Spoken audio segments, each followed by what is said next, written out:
What do you do when your kid comes home with that big bag of candy? It's a lot of candy.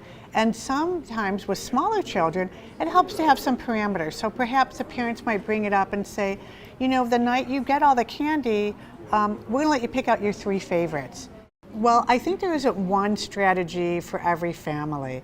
I think in some families, they've been working up to this and they've identified it as a special holiday once a year where putting the emphasis on the fun of dressing up, going around the neighborhood and the activity and not just the candy. So you kind of, play down the candy a little bit. Sometimes taking the rest of the candy, putting it in your container and kind of putting it in the cupboard and say, we're gonna have a few of these a day so that you can really enjoy it. Personally, I found that my children, I just let them have some. I was from the world of let them have some candy.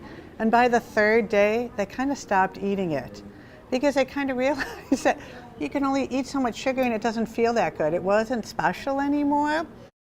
I think it's nice to let the kids know we're going to do a switch where we're going to trade out your candy. It's going to go maybe to the troops or somewhere where they don't have a lot of candy, where they don't get to enjoy it often, and they get maybe a toy or something else for it. So I think a lot of it is if you could set up the expectation ahead of time, that might be a more comfortable environment where you don't demonize the sugar, but you also really don't want your child to eat 3 pounds of sugar and can't eat in 2 days. Remember, kids do get a lot of parties.